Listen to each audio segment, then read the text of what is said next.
I would like to welcome everyone to this webinar at the Center for Khmer Studies.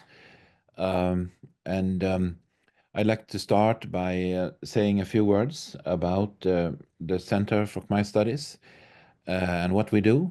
And then I'd like to briefly introduce our speaker for today, Ms. Lucy Wright, and then I will leave the floor to her for her presentation today, which is going to be on pluralism and local governments in Cambodia's commune councils. But first, a few words about the Center for Khmer Studies. The center is located in Cambodia, and it is a center for research and education and outreach, and it has offices in Siem Reap and in Phnom Penh, the capital. And the center has many activities, including events like this that are open to the public. And there are also educational offerings, including fellowships for visiting scholars, researchers. There's also classes and courses for students, both from Cambodia and from outside. And there's also a library and other facilities at the center that can be used by both local people and visiting scholars and students and researchers. So the main objective is to facilitate and promote the study and research about Cambodia and Khmer culture. And I'm very happy to be able to welcome you all to today's event as part of this mission of our center.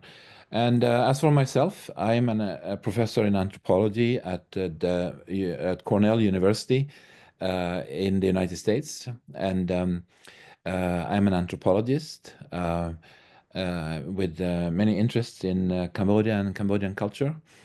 Again, I'm very happy to be here today. And I'll be the moderator.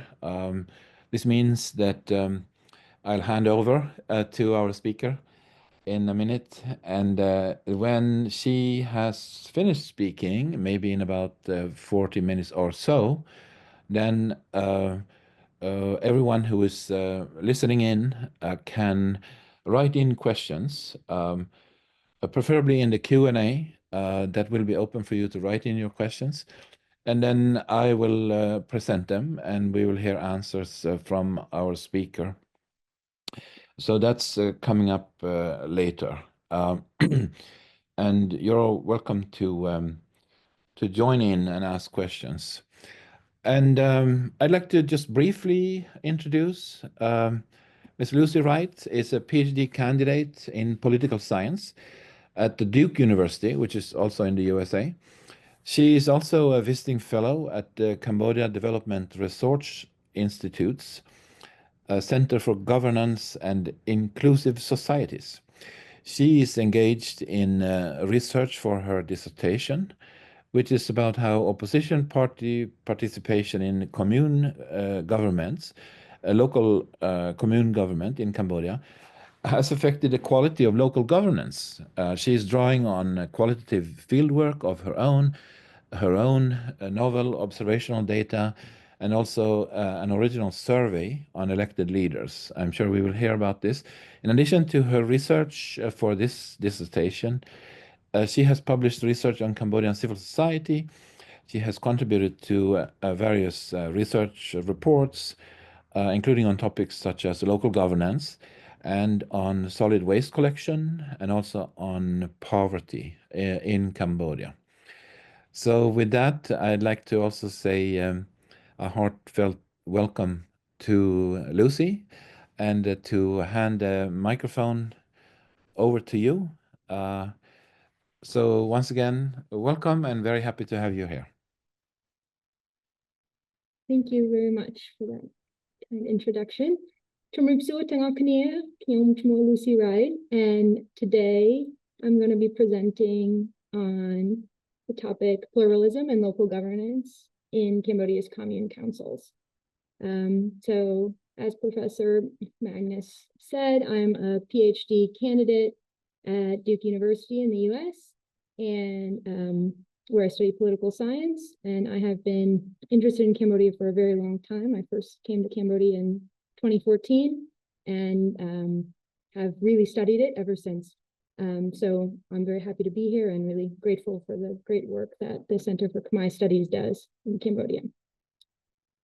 So just to get started, since 2002, roughly 25% of commune council seats on average have been held by opposition parties. This renders the commune council a fundamentally pluralistic political institution within Cambodia's modern government. And pluralism around the world within political institutions is believed to constitute an inherent good.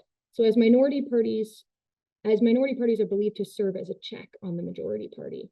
So my dissertation considers the effect of pluralism on governance, specifically in the institution of Cambodia's commune councils, asking whether this inherent good also improves governance in a context like Cambodia. So my dissertation draws on several observational data sources, as well as over 5 months of fieldwork in Cambodia. And so for this presentation, I'm going to focus on the observational data and the qualitative data that I was able to do thanks to the generous support of the Center for Khmer Studies. So thanks to that, the grant that I received, I was able to conduct interviews with 61 commune councilors across 55 communes in 9 provinces over the last 2 years. So just to give you a brief plan of the talk, I will first discuss the institution of the Commune Council, including its evolution over time and its role today. Then I will present some qualitative evidence on the nature of pluralism in the Commune Council today. And then finally, I'll present some quantitative evidence on the systematic effect of pluralism on commune governance. And just before I get started, I want to note some vocabulary. So just to make things simple, I'm going to say commune, and by that I mean both 𝐴𝐭 and 𝐶𝐸𝐿. For those who are aware, there's 2 designations of commune level governance: the 𝐴𝐭, which is communes, the majority of communes in the country, and then the 𝐶𝐸𝐿, which are the communes in Phnom Penh and in provincial capitals. So similarly, I'm going to just call the Commune Council, the Krambuksa 𝐴𝐭, only a commune council, and same with the Mae 𝐴𝐭, commune chief.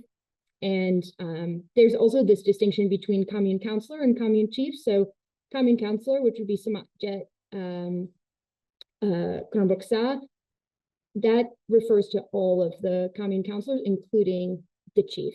And then finally, I'm going to use the term opposition minority party primarily to refer to the parties which are considered throughout Cambodia's modern history to constitute the opposition. So this would be the Sam Rainsy Party, the Human Rights Party, then their successor, the coalition CNRP, and then the party that takes up the mantle of the opposition today, the Candlelight Party. Okay, so to get started on the history of Cambodia's commune councils and their role today. So just briefly, the commune is over 100 years old as an administrative unit in Cambodia. So communes first appeared as an administrative unit under the French Protectorate, and this was primarily to facilitate efficient tax collection. So the 1908 Royal Ordinance established communes to be administered by a chief, who was even then called a Mae 𝐴𝐭, and a council, which at the time was called 𝐴𝐿. Chiefs and councils were to be elected under the law, but the historical accounts vary on the consistency of the elections and the timing of their suspension. So they were suspended under Sihanouk, but different accounts have different recollections of when elections occurred and how different commune leaders were elected. And so if you're interested in the history of local governance in Cambodia, I would certainly recommend you check out Sriam Chiat's master's thesis, which goes into the entire history of the Commune Council. And then finally, Ebi Hara, who is an anthropologist who did a very in-depth study of village life in Cambodia in the 1960s, she describes an elected commune chief in her account, who fulfilled many functions, including tax collection, administrative documents, overseeing public works, conflict resolution, and issuing orders from the central government. And so it's clear that even in the 1960s, the commune had a leader who, at least in the village that, at least in the commune where Ebi Hara was, performed a lot of the same functions that the commune performs today. So then post-Khmer Rouge, the commune leadership was reestablished, and it was called the People's Revolutionary Committee. And under the People's Revolutionary Committee, the commune chief was charged with organizing defense, which was not a role it had before or obviously since in the modern form. And it was at once a representative of the state and the party. And after the elections in 1993, the pre-existing commune authorities, so those that were affiliated with the KPRP, which then became the CPP, retained their positions with no new elections held, and their duties were not really expanded under the new government. So although the issue of reinstating local elections had been discussed leading up to and following the 1993 elections, resistance from within the state delayed serious consideration of decentralization until 1998.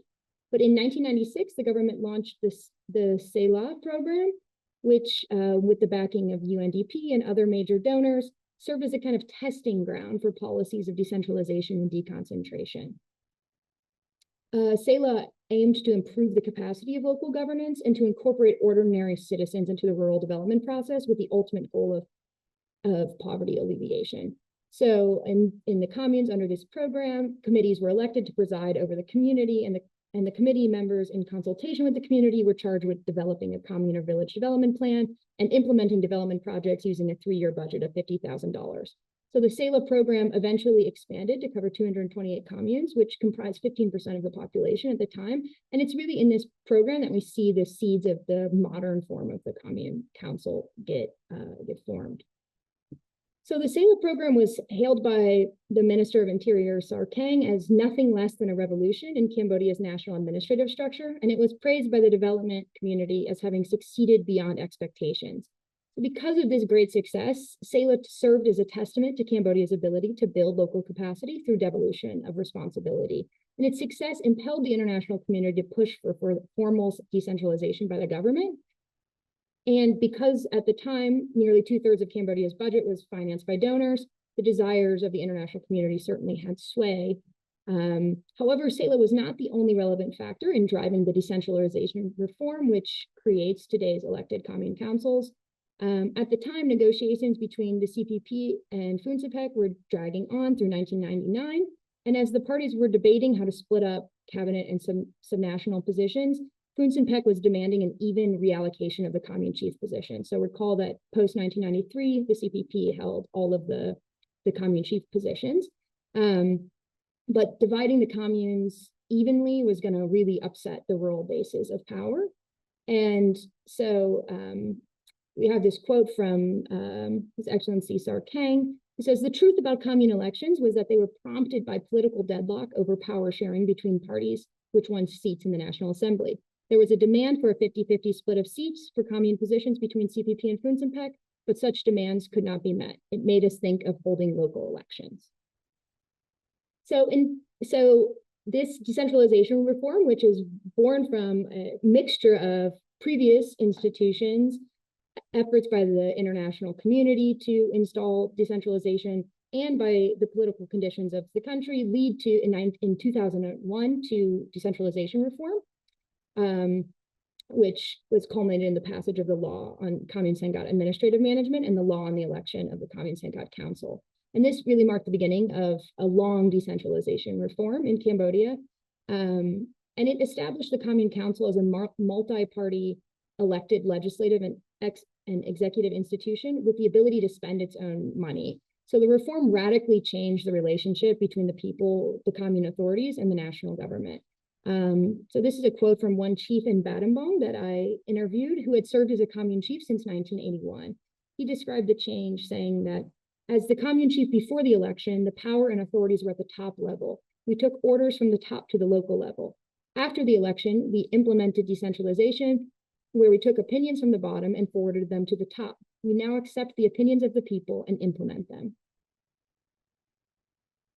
Broadly, the law on Commune Sanghat administrative management charges the Commune Council with the task of upholding and supporting good governance by using all available resources to address the basic needs of its Commune Sanghat and to serve the common interest of citizens and respect the nation in accordance with the general policy of the state.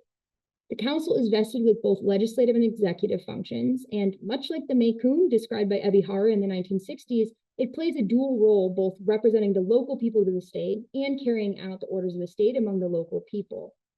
In the law, this dual role manifests in a wide array of duties. So this includes maintain security and public order, maintain necessary public services, encourage the creation of contentment, social harmony, promote social and economic development, protect the environment, reconcile people's conflicts, and perform general affairs to respond to the people's needs. Notably, however, the Commune Council today plays no role in the tasks in which prior configurations were really important. So, such as organizing community defense, as was the case during the PRK, and collecting taxes, as was its original goal. So the conditions of peace in Cambodia during the 21st century have naturally resulted in this defense task being replaced with the more rationalized duty of maintaining public order, on which the council collaborates with the local police. However, the omission of the tax collection right marks a clear departure from the previous institutional configurations at the local level. So rather than serving as agents of the state, directing resources up the chain from the people, the modern Commune Council receives resources from the top down to carry out its mandate. And while the law granted the council the legal right to levy taxes for its own use, taxation rights have never been devolved to the Commune Council. Instead, the council's work today is funded by a modest fixed national transfer from the central government, which is known as the 𝐀𝐿 Fund. So this 𝐀𝐿 Fund is like the commune budget, and it's subdivided into an administrative budget and a development budget. And as of 2023, there's a new subdivision where there's now a budget for social services as well. So the most important task, or at least most financially extensive task fulfilled by the Commune Council today, and one that's really unique to the post-2001 institutional arrangement, is the implementation of small development projects, or 𝐀𝐿 Fund projects. So at least 2/3 of the commune budget, or the 𝐀𝐿 Fund, CSF, is earmarked for the development of local infrastructure and the delivery of local economic and social services. Councils are required to follow a participatory planning process to allocate the CSF funding to individual projects. And at the beginning of each 5-year term, councils are charged with creating a commune development plan that identifies the most urgent development needs within the community. By law, the CDP must be developed in extensive consultation with citizens. And then once it's developed, it's approved by the provincial governor and line ministries. And then the council has to create a second plan, the Commune Investment Plan, which is a 3-year rolling plan prepared annually that provides the details for how the goals of the Commune Development Plan will be implemented in practice. So the CIP, or the Commune Investment Plan, is what provides the basis for how the commune budget will be allocated to local development projects. So while this local development funding can be used on social infrastructure and economic services, such as agricultural training, tourism communities, cooperatives, things like that, the vast majority of these projects implemented using the CSF are small roads and drainage infrastructure. So this graph shows that shows the category of over 40,000 projects implemented between 2009 and 2019, of which 60% are roads and 34% are culvert or drainage infrastructure. And given the resource constraints facing the council, only a few projects identified in the CDP are ultimately implemented. Between 2009 and 2019, communes implemented roughly 3 projects annually on average, spending on average $26,000 a year. Then once a CSF project has been selected for implementation, councils must prepare a cost estimate for the project in conjunction with the technical support officer from the province, in addition to carrying out all kinds of risk assessments. Then projects are awarded to contractors through a competitive procurement process, through a bid, a public bid. And contractors must be pre-approved by provincial officials in order to participate in this bid. And the contract must be awarded to the contractor with the lowest valid bid in a public bid opening. And then once the contractor has been selected, council members and technical officers from the district and province help oversee the implementation of the projects. So here is a picture of a first deputy councilor from Battambang, showing us the bids for a project that they're doing now. And you can see here there's 5 companies bidding, and the company with the lowest bid 544 million real, and so they're going to win the bid. So this is just an example of this process in action. And this is a sign posted alongside a 𝐀𝐿 project in Battambang that was built in 2015. So it says here that this is a water gate that was constructed. It cost 75.9 million real, of which 1.5 million came from local contributions and the remainder from the budget. So in every 𝐀𝐿 project, the council is required to raise a very modest amount of funds from the local people. And they also can bring in funds from things like NGOs and development partners as well. Okay, so finally, the last kind of background on the Commune Sanghat Council is the multi-party nature of commune governance. So even though the 2002 elections were not, as some claimed at the time, the first local elections to take place in Cambodia, they were unique in that they created an avenue for multi-party participation in local governance. So though the position of the commune chief has always been dominated by the CPP, local elections have been effective in granting some institutional voice to the opposition parties. So you can see over time, the percentage of total seats held by the CPP really fluctuates, but never goes above the threshold of 80%. So here in 2002, this was Phun Sinpek also constituted a large share, 19.5% of council seats. So the extent of pluralism on the Commune Council also varies not just over time, but also across space. So this map plots the share of opposition-held Commune Council seats. And so you know the council has between 5 and 11 seats, always an odd number, depending on its population. So larger communes will have more council seats.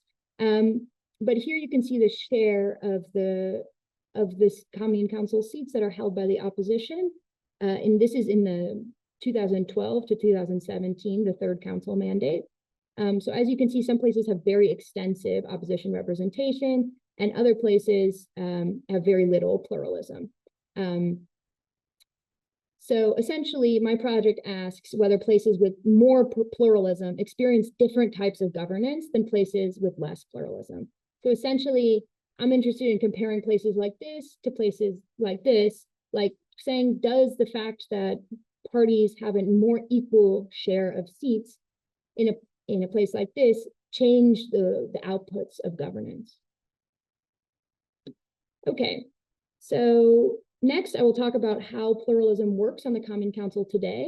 And for this, I'm going to draw from interviews with Commune Councils that I did in 2023. And I'm particularly going to draw from the experiences of Candlelight Party council members who hold roles on the council today. So after 2002, a little bit over 18% of the seats are now held by the Candlelight Party. And many of the people who fill those seats also have experience governing on the Commune Council with previous opposition parties, with the Sam Rainsy Party or with the CNRP. And so those are the people who I'm going to talk to try and understand how, well, I talked to 40 ruling party councilors as well. But just in the interest of time, I'm going to get straight to the point here and pull from the Candlelight Party council members' interviews. So in any government, the minority party, which is to say the party that does not receive 50% or more of seats, is heavily constrained by the nature of democracy. So if decisions are to be made by 50+1 rule, then if you don't have 50% on your side, you're obviously not going to be able to pass the kind of, to have the kind of influence that the party with the majority will have. This is just a mechanical, the mechanical nature of democratic procedures. So the experience of the minority in Cambodia is no exception to this. So many of the Candlelight Party council members note that because they are the minority party, they can't really affect their policy or govern in the way that they would like to if they had the majority. So a Candlelight Party councillor in 𝐀𝐭 said, when I was commune chief, I had the right to decide, but now I'm unable to decide on things because I work as a deputy chief. Because we are a minority, we cannot do as the people wish. Another councillor from Kandal said, we have the right to debate for approval. Of course I can express my opinion, but the decision is 50+1.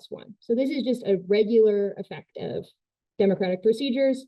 I can express my opinion in a political institution, but if I don't have the majority, then my opinion is not going to be the deciding opinion. But minority influence is also constrained in this context by politics. So outside of the standard procedures of majority rule, many opposition council members note that they don't have full autonomy on the council. So one councillor from Kendall says, the other councillors have to have work to do because they are on the CPP side, but I have nothing to do since I'm on the opposition party. They won't assign any work to us. And a councillor from Battambang says, they do not let me handle any work. I asked them about my responsibilities and if they wanted to let me work, but the chief told me truthfully that I do not need to work because the higher ups do not let me work. They can't assign me the work because they fear being blamed. And so here we see two kinds of examples of this. One where the local chief does not assign responsibilities to the opposition party councillor, and another where the chief is kind of honest that they would want them to work, but they fear that orders from above would make it difficult to give them the right to work. But despite these procedural and political constraints on the role of the opposition councillors, many opposition council members report finding ways to express their opinions. One of these ways is through voicing suggestions. So this would be like exercising the right to debate. So a council member in Kampot says, if the solution is not correct, I can object. When there is an error, I would raise it based on the regulation according to the stated articles. I would prove it to them with the chapters and articles so that they cannot go against my idea. This council member notes that when he appeals to the law and regulations, his majority party counterparts will respect his opinion, and in this way, he can influence the decision-making on the council. A Candlelight Party second deputy from 𝐀𝐭 described another such scenario. He said, I'm not allowed to join the procurement committee in the commune, but they listen to our suggestions. He recounted that year how he observed the company that had been contracted by the commune council to build a 260-meter road using an inappropriate ratio of cement to sand. The councillor reported the incident to the commune chief, who took up the case with the contractor. The issue was resolved, and the councillor recalled that the chief appreciated him for doing that. So these are two cases where the councillors are using different strategies to influence the outcome. In the first, he's appealing to the law, convincing other people on the council to go with his idea.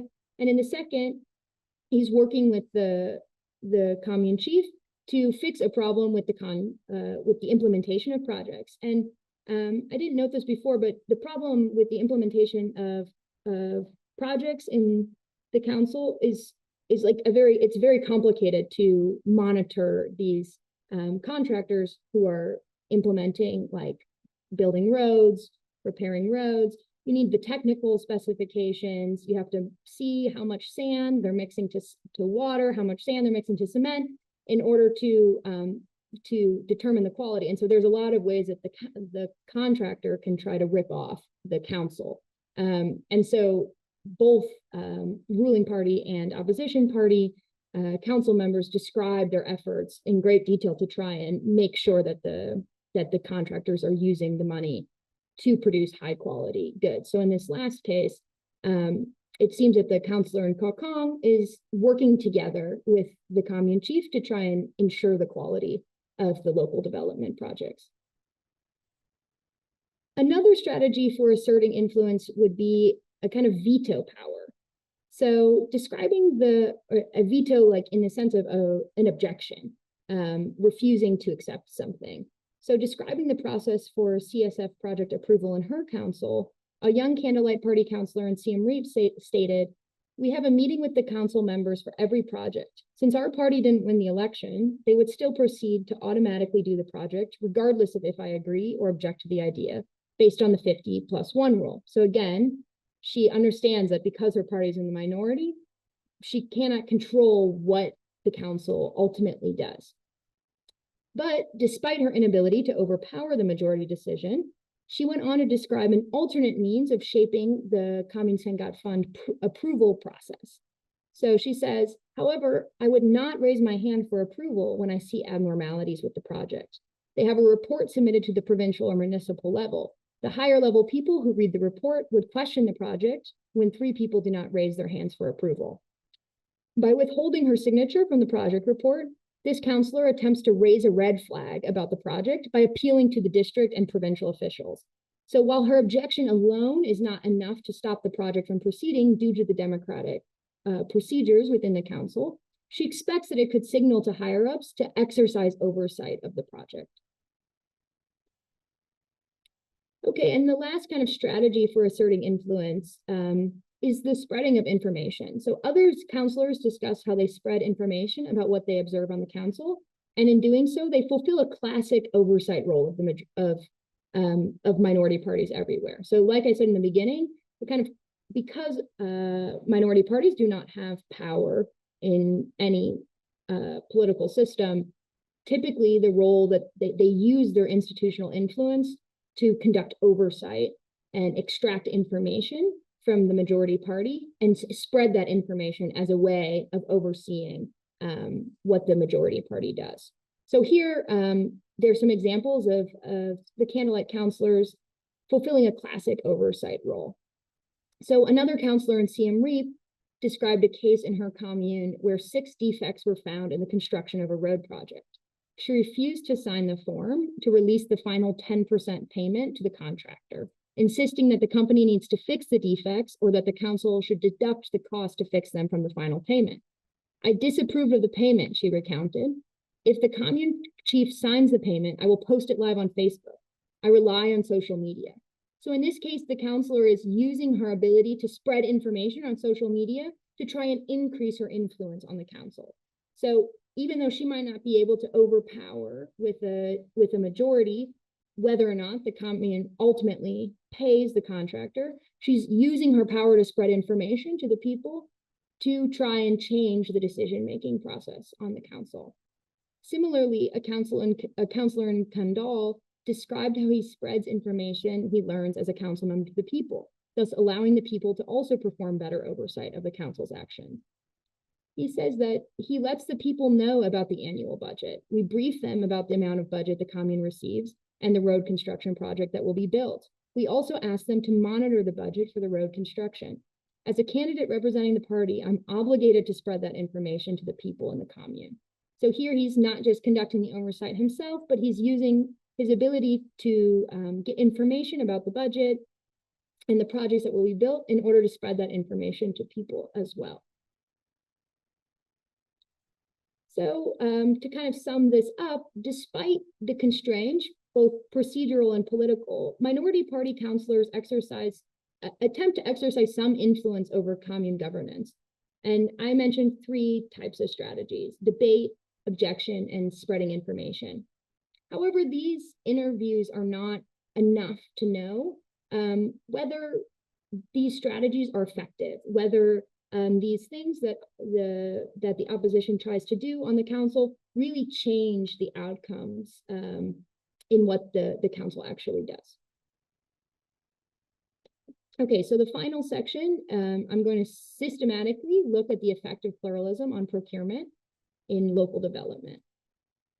So here is my kind of systematic test of the effect of pluralism on local governance. And here I'm really operationalizing local governance as the quality of governance as these outcomes related to local development, related to the procurement specifically of 𝐀𝐿 projects. So first, my independent variable is the degree of pluralism. So to operationalize the degree of pluralism, I use the number of opposition seats on a commune council during the 3rd mandate from 2012 to 2017. And I'm only considering the degree of opposition seats in the communes where the CPP holds the chief position, which is 97.5% during that mandate. And that's because I'm treating the opposition like a typical democratic minority. So In most councils in Cambodia at this time, 97.5%, the CPP has the majority, and the opposition party is operating as the minority party. And I'm looking at the third mandate because in the fourth mandate, we don't have pluralism, and the fifth mandate just started, so don't have any data on that. And then to operationalize the outcome, which is the quality of governance, I draw from the NCDD's project implementation database. And the project implementation database compiles data on the procurement and the specifications of CSF projects from 2009 to 2019. So I'm looking at all of the projects that were implemented between 2012 and 2017. So I look at 3 outcomes related to procurement, and these outcomes are measuring the efficiency of public spending. So the number of bidders in procurement, and in this case, more bidders is reflective of a more competitive procurement process and is thus considered a more efficient outcome. The second outcome is the winning discount, which is the difference between the winning bid of the lowest bidder and the estimated project costs. And so for this variable, a higher winning discount is reflective of lower costs, which is reflective of more efficient public spending. And the final outcome is the contract unit cost, or the estimated cost per unit of whatever the project is. So if you're building a road, 1 meter of road, well, if you're building a red road versus a gravel road versus a concrete road, whatever the cost per 1 unit is, standardized so that it can be compared across different project types. And this kind of shows, this allows us to compare how expensive different projects are. And in this case, a lower unit cost would be reflective of less money being spent and thus more efficient public spending. So just a note that there are many ways to think about the quality of governance on the council. There's many things that the Commune Council does. They, as I mentioned, they resolve conflict. They also administer ID poor and other social support. They provide documents, administrative services to people. There's a lot of aspects of governance. For this part of my dissertation, I'm really looking at procurement because it's really the only outcome related to governance where I could obtain systematic data. So in estimating the effect of increased pluralism on procurement, the challenge is to disentangle the effect of political competition from the effect of opposition representation. So just to think about it, if you have a more competitive election, so say an election where, in this case, the Sim-Rainsy party and the CPP almost get the same share of votes. So let's say the CPP gets 60% and this SRP gets 40%. It's a more competitive election than one where the CPP was going to get 90% and the SRP 10% of votes. So when you have a more competitive election, meaning more votes for the opposition, it will result in more minority party seats on the council. And that's because this is a proportional representation system. If the opposition receives 40% of votes, it's going to receive roughly 40% of seats. The seat allocation system is not always perfect like that, but it's correlated with the share of votes. But I want to know about the effect of pluralism, how many minority party seats are on the council, on the quality of governance. But I can't easily disentangle this from the effect of more competitive elections on governance.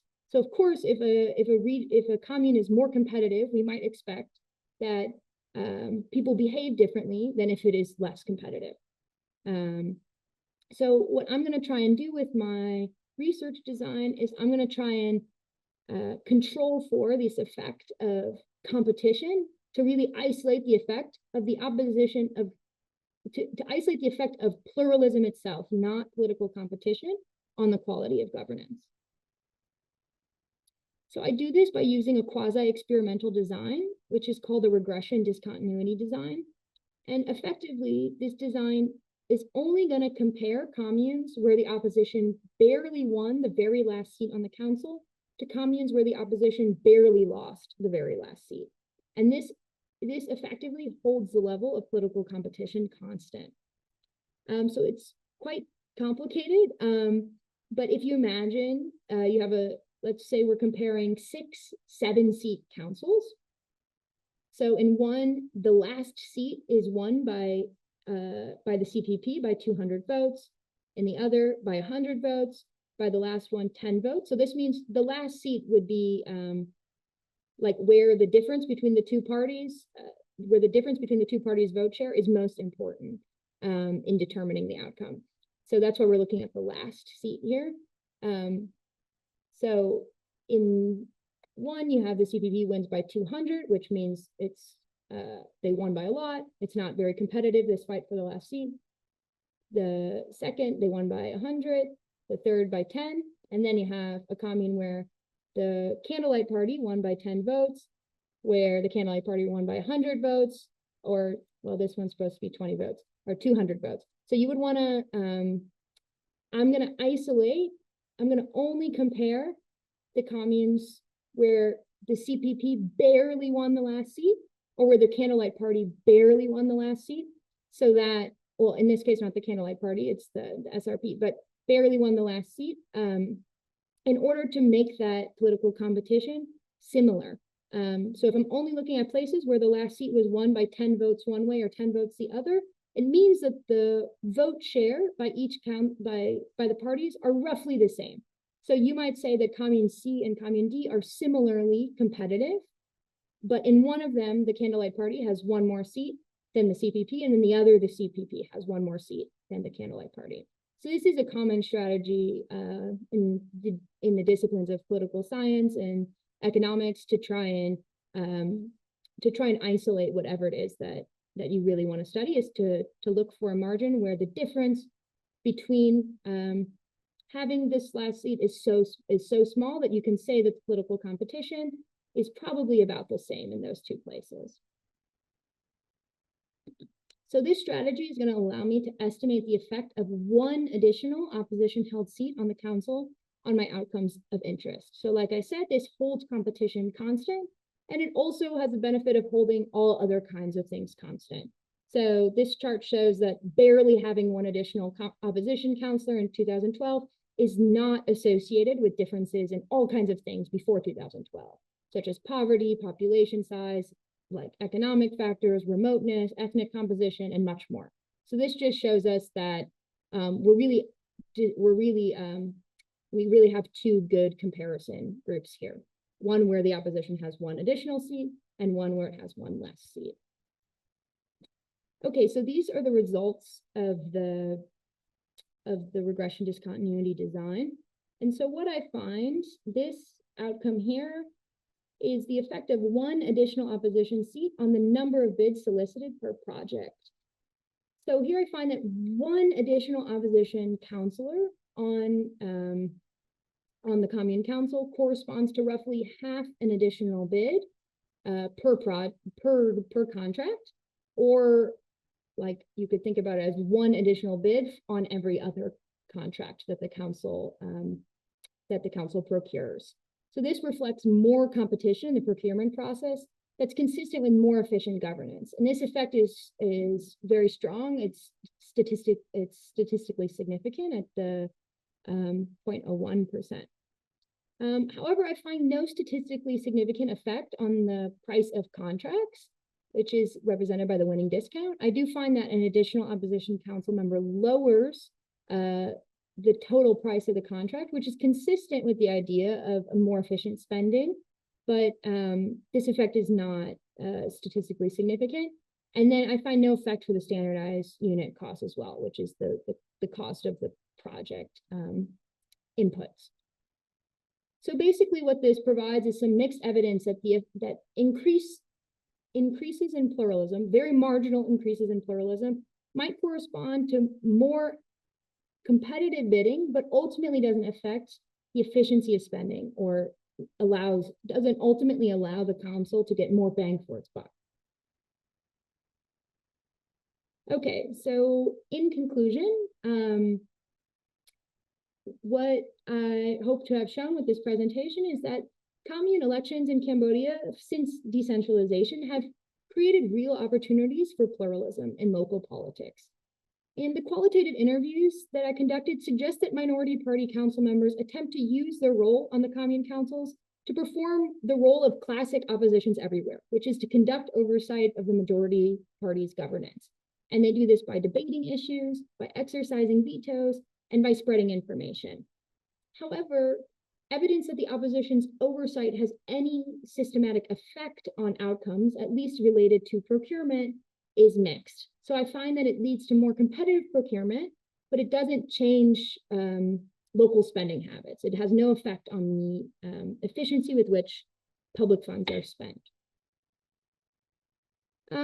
So to touch briefly on the implications of this, studies have found that the Commune 𝐀𝐤𝐭 Fund projects have been really effective. Decentralization in Cambodia has widely been considered as a very effective case of transferring power to local authorities and empowering citizens as well. So studies have found that Commune 𝐀𝐤𝐭 Fund projects have contributed extensively to poverty reduction and rural development throughout Cambodia.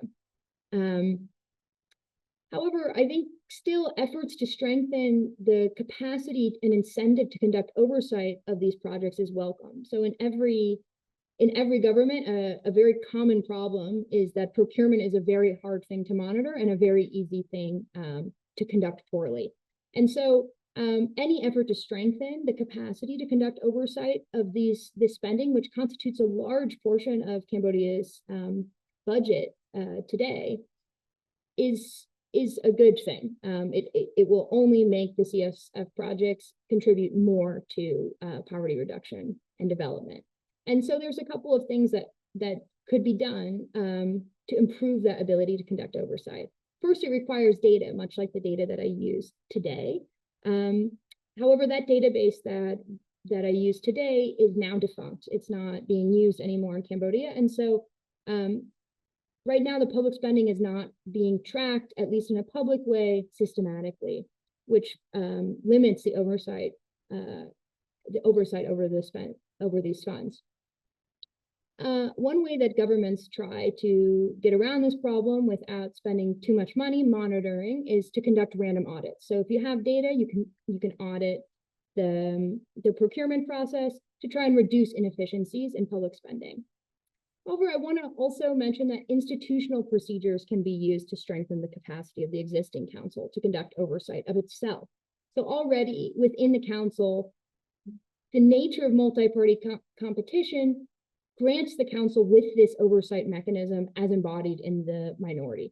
And because oversight benefits everyone, it leads to more efficient public spending, which leads to more development and more projects, which have been shown to reduce poverty and improve development. Oversight, more using the capacity of these councils to conduct oversight of themselves could improve the efficiency of this spending.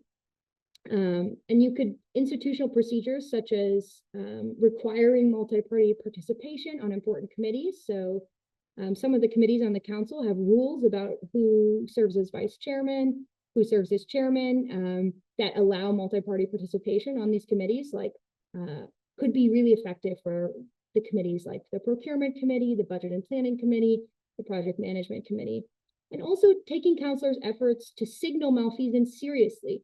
So I find in the interviews that council members from the opposition try to signal to higher level authorities that projects might not be being conducted well by not signing. And so simply looking into those projects where council members do not sign might be one way, to a very low cost way, to try and improve the oversight of this public spending.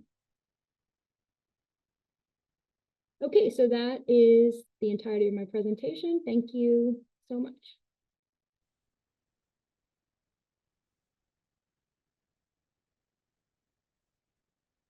Thank you very, very much. That's very, very interesting. I don't necessarily understand the statistics and those methods, but that's not my expertise. But I find it fascinating. So thank you very much again. And so far we have 2 questions coming up in the Q&A. And how about we just start with one of them? One Anonymous attendee asks, what is the theoretical and actual role of the Department of Public Works in the context of Commune Fund projects implementation? Why aren't they monitoring the construction projects?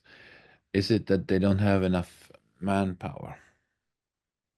Yeah, so I have to say I have not talked to people in the Department of Public Works. I've mostly conducted interviews with people in the Ministry of Interior, which is largely responsible for most of the functions of the 𝐀𝐿 governance. And I have talked to people in the Ministry of Interior who are trying to solve this problem, but one of the persistent issues with any problem in commune governance in Cambodia is just the number of communes. So you have 1,652 communes in Cambodia. So the amount of projects there is to monitor is very large. If you think that each of these communes are implementing 3 projects a year, it's a huge number of projects. And so first, the problem is a pretty large one. But I do know that in the Ministry of Interior, people are working on trying to figure out how modern and technological solutions could help them solve this monitoring problem and take a more robust role in proactively monitoring the projects, as opposed to their current strategy, which seems to typically be to just respond when issues arise. So if they find a report on social media that's complaining about the quality of the project, they might go look into it. But I do think there's some attempts to try and improve the capacity in the processes for monitoring this spending. Thank you. Moving on to the next question. This comes from Sonava Tadao, and who writes, thank you, Lucy, for the important work that you do. I'm impressed by how resilient and resourceful opposition party councillors have been in influencing funds and community projects through debate, veto, and information sharing. In your opinion, what other bottom-up strategies could they try? Or are there examples from the literature that they can draw on to continue their efforts? Yeah, so I think that it is quite interesting how effective the opposition party councillors managed to be, and that a lot of them, certainly not all of them, but a lot of them really do take their role seriously, and despite the kind of constraints they face, try and show up on a regular basis and try and eke out some power for themselves. Other bottom-up strategies they could try to influence governance, I think that these things that they're doing are all pretty much the canonical ways. You try and contribute to decision-making by expressing dissent, by debating, so exercising your right to debate. As some people say, as some of the interviewees say, like, I have the right to debate. They don't have to listen to me, but I do have the right to say what I want to say. Whereas others say, they're not going to listen to what I say, so I'm not going to say it. And so it's just a difference in I think exercising that right to debate is understood to be something that's good, even if you know that they're not going to listen to you. Because it gives it gives a voice to a constituency that might not be heard. I think the information sharing is probably the most powerful tool that they have to affect governance. And I'm not sure that, you might know that most of the councillors in Cambodia are quite old.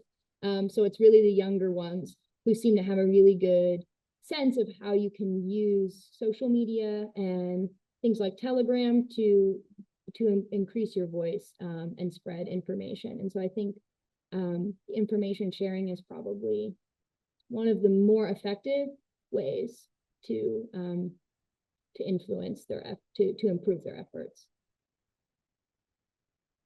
Thank you. And another question comes from Ji Wang, who says, can we see the strategy of opposition councillors to spread information as some kind of precursor to a more transparent decision-making process in the future?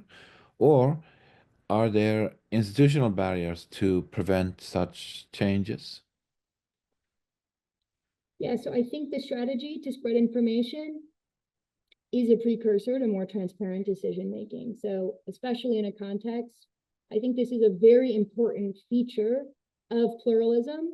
A more important feature than the right to debate, the right to dissent, is this right to get information. So if you're not on the Commune Council, it's going to be very hard for you to get certain information. Of course, the budgets are public, some project information is public, but it's very hard to get specific information. And moreover, it's just hard to understand what that means if you're not familiar with the procedures and what other councils do. And so this information, I think, is one of the most powerful tools they have. And if that can be leveraged using information sharing tactics, I think that is a way to contribute to a more transparent society. So for example, in like much of the political science literature on oppositions comes from parliamentary democracies, so places like the UK, where the opposition's role in government is really understood to be watching every single thing the majority does and just like constantly talking about it so that regular people are aware of what goes on in the government. And I think that already some opposition in Cambodia understand that role as well, but that very much it's a potential for a more transparent local government system. All right, thanks. The next question comes from Mark Larreau, who has several parts to it. He says, thank you for your insightful research and presentation. First, are you encouraged by the results and implications? And secondly, have you had a chance for preliminarily sharing your data and results with the commune leaders that you interviewed? And if so, what were their reactions? And then finally, are you not describing a nascent democracy and that over time we can expect multiple benefits as the democracy strengthens and grows? Okay. I think for the first question, am I encouraged by the results and implications? I think that certainly I am encouraged by the return of pluralism to local governance in Cambodia. I think that the Commune Council is a pretty impressive institution in Cambodia, especially given the short amount of time that it's been institutionalized in its current form, and simply how effective it is. Like, I mean, a lot of the people on the council are people who were born before the Khmer Rouge era, who were not educated, and who really have served their communities for a very long time and have learned how to perform really complex service delivery in delivering these projects. And so I think in general, like what the Commune Council does is quite encouraging.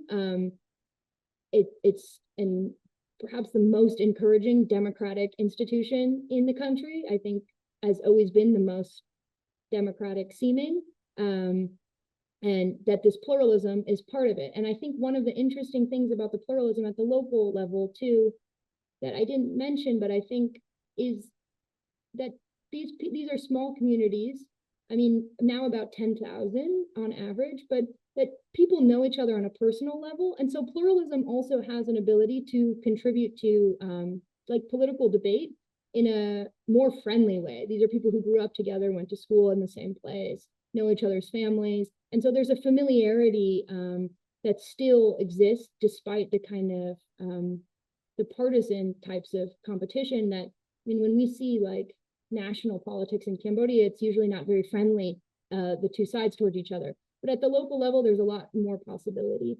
And so I am quite encouraged by the results and think that there's more potential there, certainly over time, to build a more democratic form of governance. I have not shared the results with commune leaders. I think it would be a pretty hard thing to do just because of the way I had to access these leaders. So I'm not sure yet how I will share these with them, but some of my other work with CDRI does do research for the on the commune and for the commune as well. And so I think it's more of those results that have been shared than this stuff. Great, thank you. Next one, Atsushi Yoshifa writes, thank you for sharing your interesting research.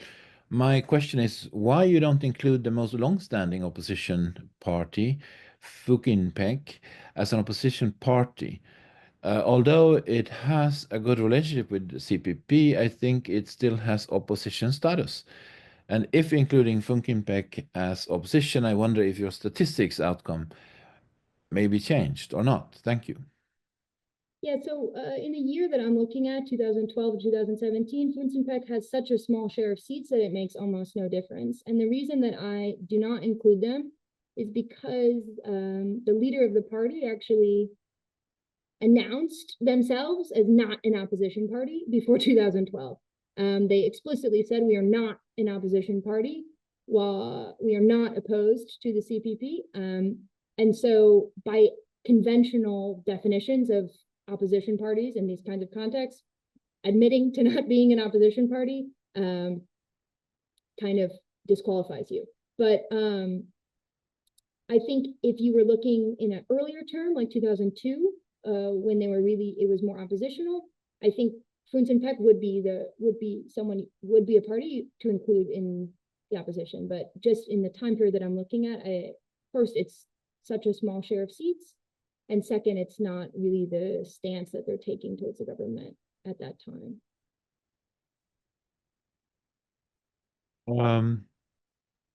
Then another one from anonymous attendee, who says, I'm curious about the number of projects, bidders, and the sizes of projects between competitive and non-competitive districts, not for regression analysis, but simply in absolute terms. Do competitive districts get more projects? And this was an interesting study. Thank you. So the 𝐏𝐿𝐴 fund is actually determined by a formula based on population, poverty, and it's pretty standardized. How much money different communes receive, and so they're like, it's not a question of if the government wants to spend more money in more competitive places, it would be difficult to do that through the 𝐏𝐿𝐴 fund. They would have to supplement the 𝐏𝐿𝐴 fund with other development projects, which they certainly do. This is only one form of rural development, but these projects, like the amount of money is set, and so you wouldn't see differences across regions. Like you would see it in different sources of funding that goes to roads, that goes to building pagodas, building schools. There's other ways for like a politically motivated development. And the same writer also adds a couple of points to consider. As a former contractor, he has several observations about how the bidding, the pricing of work for these projects, how that can work. So that is very interesting. Thank you very much for that. And Mark Larroux, who was included earlier, also has another question, if there is time. And we do have a few more minutes. Does the CPP party feel threatened by pluralism, or are they open to opposition parties and pluralism? So this is an interesting question, something I would love to understand. If you have an idea of how I could figure that out. I did do some interviews with leaders this summer to try and understand this, but I just simply don't have the access to really get this systematically. And also a complicating factor is, of course, the generational change in leadership means that we have current leaders who don't have a lot of experience with the whole process of decentralization and the process of managing pluralism. And then we have a bunch of leaders who did manage this, who are now no longer in government, and so their opinions are a bit different than they might be if they were still doing their job. And so I was able to talk to some of these retired people, and anonymously, they seem to think that the party is not open enough to the role of the opposition in pointing out the kind of flaws that might be beneficial to fix. But I think systematically it'd be very hard to find the answer just in the current political environment. Thank you so much. Those are the questions that I see coming in from people who have listened. I don't know if you want to add anything. Like I suggested before, I'm not very knowledgeable about the issues that you're dealing with, and it's sort of certainly outside my area of expertise.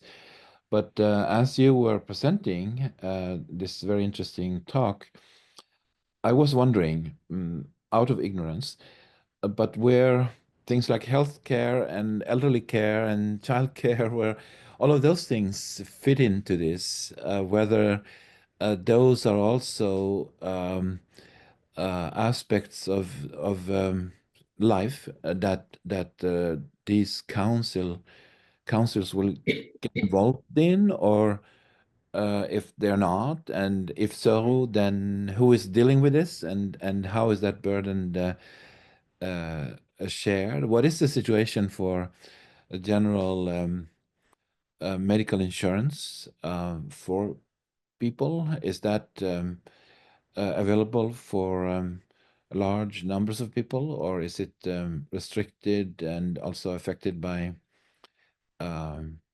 poverty? I guess I'm wondering about the extent of healthcare, social welfare, and how it extends, and how these councils relate to it, if I may ask that. Yeah, so this is actually a very interesting question. So for a long time, there has been talk about increasing the role of local government in social service provision. But decentralization didn't only create the councils at the commune level, it also created district level and provincial level deconcentration and devolvement of responsibilities. And the devolvement of health and education, I believe it was in the last 2 years, was placed to the district. And so this, for the first time, decentralized health and education provision, some aspects of it, not fully. But at the commune level, I think the consensus is generally it's a far too small level of government to really be efficiently providing social service, and that there's severe capacity limitations. I mean, you're talking about finding 11 people in every single, small, and in places like Ratnakiri, you're talking about like communities like 2,000 people. And so like there's just a cap to the capacity. And so actually one of the social service roles that the commune has taken on recently is community preschool. So now several communes are in charge of community preschools, and they administer the preschools themselves. They hire the teachers, and they administer the funding, which is provided to them by the Department of Education. And this is really their first real foray into social services provision. But as I mentioned, last year, the Ministry of Interior created a new budget for the commune to provide social services. It's kind of unclear how that's going to work, because a lot of the councilors that I talked to were not really sure how you keep track of your receipts for social service spending. If the thing is like, I need to provide a certain amount of rice to this family who just lost their father, whatever, like this is very difficult to track this kind of spending. And so it's not very clear how that's going to work yet, but the commune does provide social service in that way already. So they will provide rice to families that are having funerals. They will provide certain communes provide money to like pregnant single mothers or poor mothers. But then in Cambodia, generally the social social safety net is provided by ID Poor, which is like a means tested kind of poverty identification program where you receive a social service card that then gets you, depending on your level of poverty, either discounted healthcare or free healthcare, discounted various discounts. And it's that process of identifying ID poor families is actually done by the Commune Council. And during COVID, that the cards were linked to cash assistance, and they received pretty substantial cash assistance tied to their poverty status. So yeah, it's definitely taking on a more social service role, and there's like appetite for it, but it's kind of slow. Oh, thank you. Well, that's really enlightening, and it's a fascinating insight into how people locally across Cambodia are sort of taking charge of these issues and providing services for their own people. It sounds like there's a lot of positive developments going on. I mean, I'm from Sweden, and as you were talking, I also recalled how we keep debating these issues in in my country. Now, which level of government should be responsible for what? Should the schools be? Should it be local districts?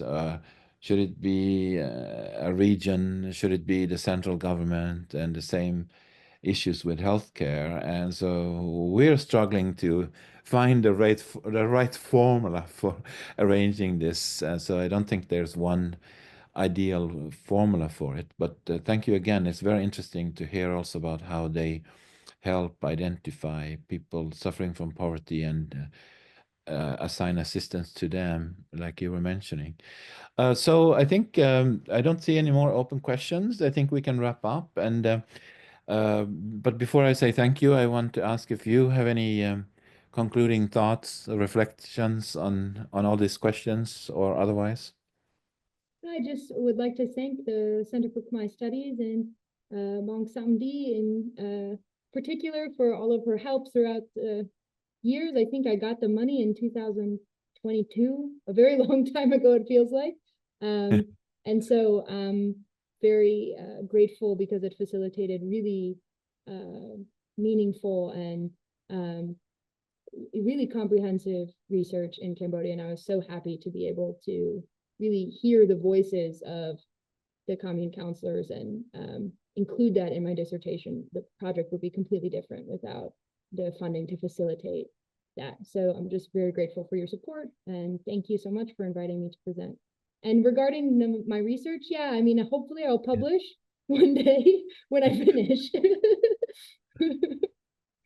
Yeah, you saw the last question coming in about when we can see your publications, your research. So we are looking forward to that. And we want to say thank you to you again. And I've enjoyed this a lot. And I also want to join you in saying thanks to all the staff, facilitators at CKS, Center for Khmer Studies, who have helped arrange this. This was a very enjoyable occasion. So thank you once again, and perhaps we can wrap it up right here then. Thank you. Thank you so much. Thank you.